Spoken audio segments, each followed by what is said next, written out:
이것이 정치다. 안영환 전 새누리당 의원, 김세연 전 친박연대 사무총장, 강석진 전 서울신문 편집국장, 조한기 새정치민주연합 서산태안지역 위원장과 함께 오늘 정치권 이슈를 짚어보겠습니다.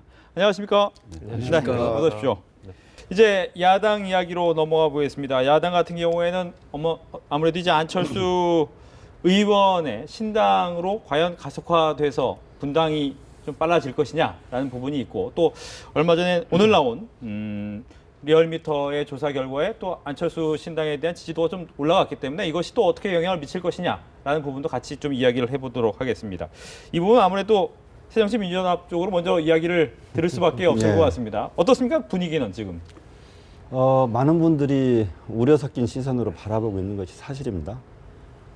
그렇지만 안철수 신당의 지금 중심적인 인물들이 우리 당에 계시다 나가신 분들인데, 그러면 도로 새정치민주당이 되거나 안철수 신당을 신당이라고 할 수 있냐, 저거 헌당 아니냐, 이런 말도 있습니다. 그리고 호남 민심이 가장 중요한데, 저는 호남이 과연 분열을 원할 것인가. 저는 호남이야말로 통합하고 단결해서 정권을 탈환해라, 이것이 가장 호남 민심의 핵심이라고 생각합니다. 그리고 광주에서 이제 반 정도의 의원들이 탈당해서 이제 무소속으로 계신데, 광주 지역 현역 국회의원에 대한 지지도가 가장 낮습니다. 19%밖에 안 됩니다. 어떻게 보면 이분들 우리 당에서 공천받기 힘드신 분들일 수도 있습니다. 그래서 저는 지금 컨벤션 효과도 있고 해서 안철수 신당의 바람이 거세게 부는 것 같지만, 이 혼돈의 시간이 좀 지나면 무거운 것은 무거운 대로, 가벼운 것은 가벼운 대로, 진실은 진실대로, 거짓은 거짓대로 밝혀지리라고 저는 생각합니다. 과거의 안풍 정도 아니고 차차 속의 태풍 정도 될 것이다, 이렇게 보시는 거죠? 예, 그렇습니다. 어떻습니까? 예, 사실 아까 모두에서 말씀드렸지만, 모든 안철수 신당을 만들거나 뭐 이러는 거는 그 국민들의 정서가 어디 있느냐, 또 뭐 그 신당 탈당의 기준은 어디 있느냐, 이걸 봐야 되는데, 호남 우리 계시는 국민 여러분들은, 그분들은 이 공담이라는 게 있습니다. 공담은 뭐냐면 이렇게 4명, 5명 모여가지고 공개적으로 담화를 통해가지고 여기에 의사결정을 합니다.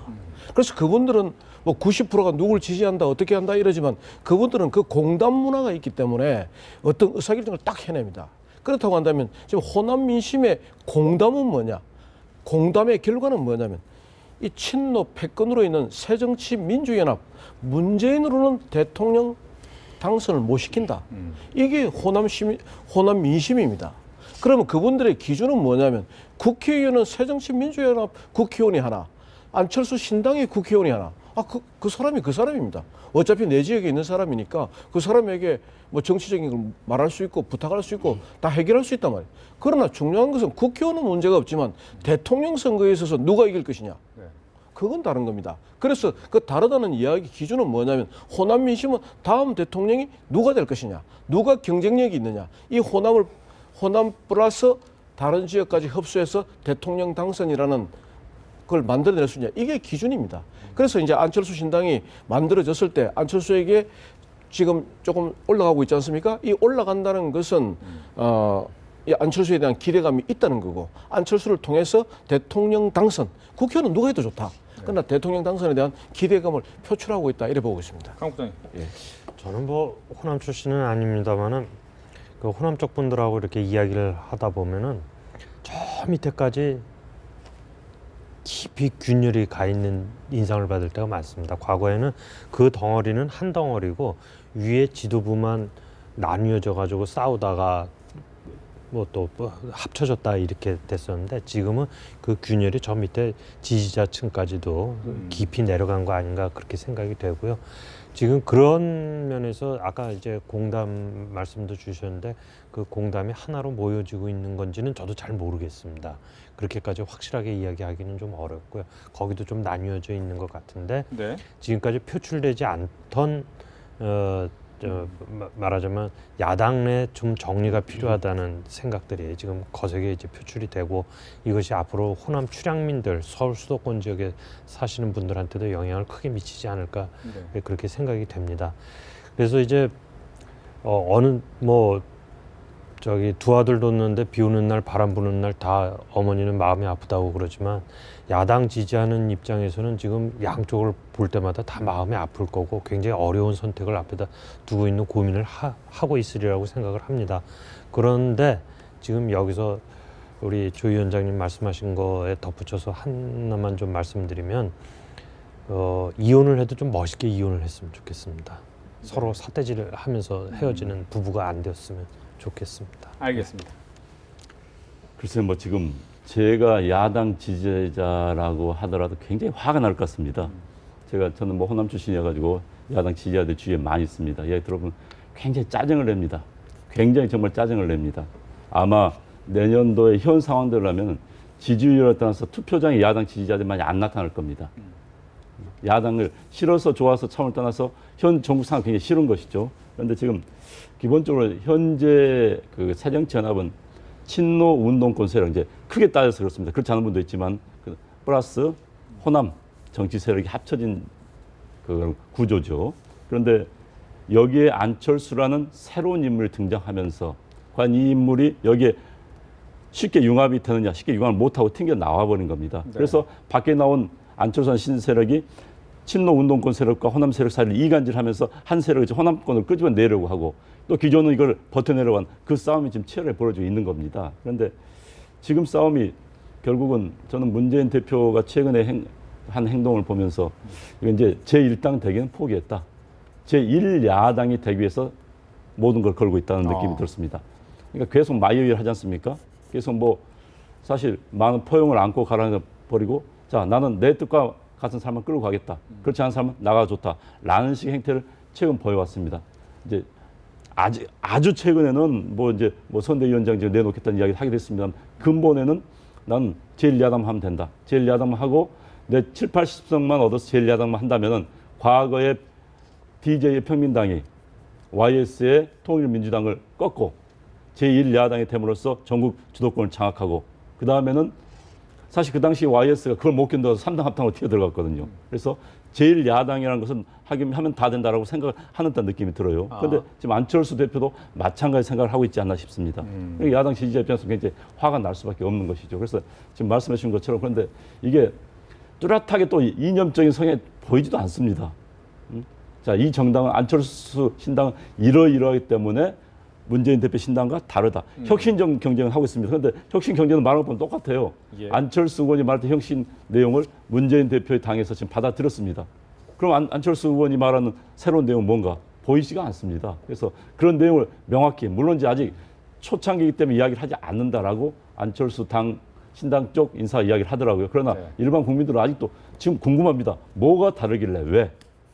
그래서 그에 대해서 안철수 신당 측에서도 빨리 이야기를 해야 되지 않을까 싶습니다. 알겠습니다. 뭐 저희가 이제 시간이 많지 않기 때문에 40초씩만 드리도록 하겠습니다. 마지막 질문은 뭐냐면 문재인 대표가 어떻게 보면 참 정치는 타이밍이라는 말이 있는데 타이밍을 자꾸 놓치는 것은 아닌가라는 생각이 듭니다. 그러다 보니 시간이 좀 지나갈수록 어려워지고 있는데 과연 문재인 대표가 이 사태를 어떻게 수습하면 제대로 좀 수습할 수 있을까에 대한 이야기를 한마디씩 듣겠습니다.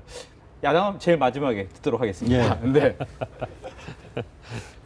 이렇게 정치의 기본이 이제 역지사지인데요. 네. 바꾸어 생각해봐야 되는데 지금 만약에 문재인 대표라면 결국은 마이웨이를 갈 수밖에 없습니다.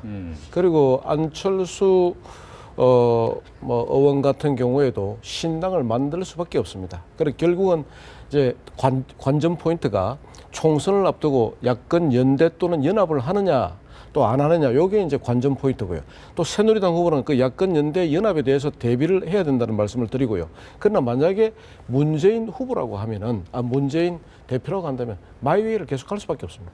그리고 안철수라고 한다면 이때까지 안철수 학습 효과를 통해서 사람들이 영입도 되지 않고 아까 말씀드린 새 정치를 보여주지 못하고 있습니다. 그렇지만 안철수는 들판에 서야 됩니다.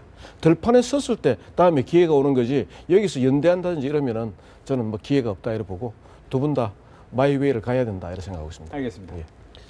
지금 아까 그 안철수 당하고 이제 문재인 대표가 이끄는 새정치연합하고 이렇게 성격이 노선이 이제 불분명하다.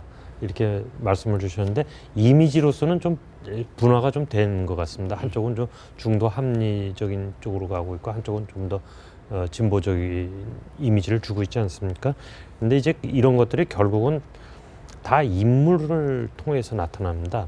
어떤 사람이 어떤 인물인지를 보려면 그 주변 사람들을 보면 우리가 좀 더 선명하게 파악할 수 있듯이, 그래서 앞으로 인물 경쟁이 이제 굉장히 격렬하게 벌어질 텐데 양쪽 당이 다 이제 좋은 인물들을 영입을 해서 네.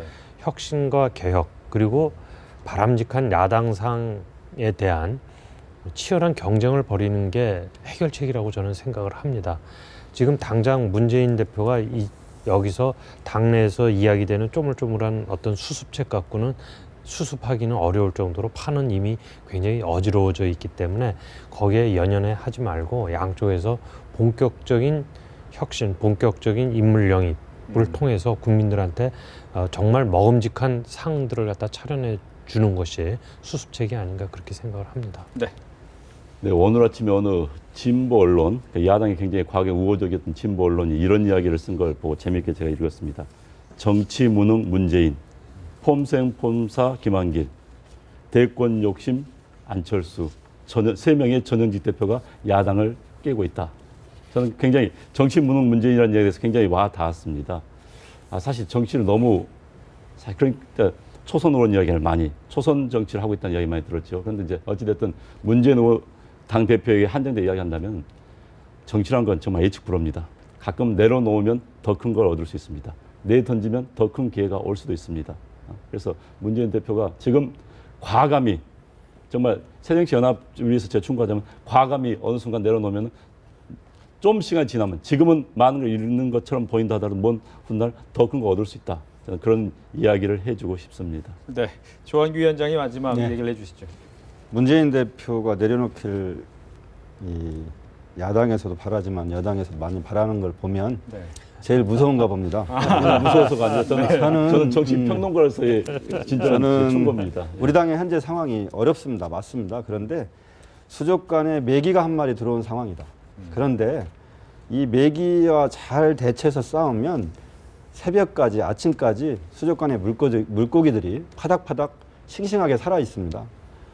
그래서 지금이 오히려 전화위복 위기의 기회일 수도 있고 강석진 국장님 말씀하신 것처럼 그 전화위복은 과감한 혁신과 새로운 인물을 얼만큼 더 들여올 수 있느냐 여기에 해답이 있다고 생각합니다. 그 혁신 경쟁을 통해서 우리 당도 또 안철수 신당도 일정하게 영역을 확대하고 연대한다면 우리가 예상치 못한 결과를 충분히 끌어낼 수 있다 이렇게 생각합니다. 알겠습니다. 이렇게 해서 이것이 정치다 네 분과 함께 이야기를 나눠봤습니다. 오늘 얘기 잘 들었습니다.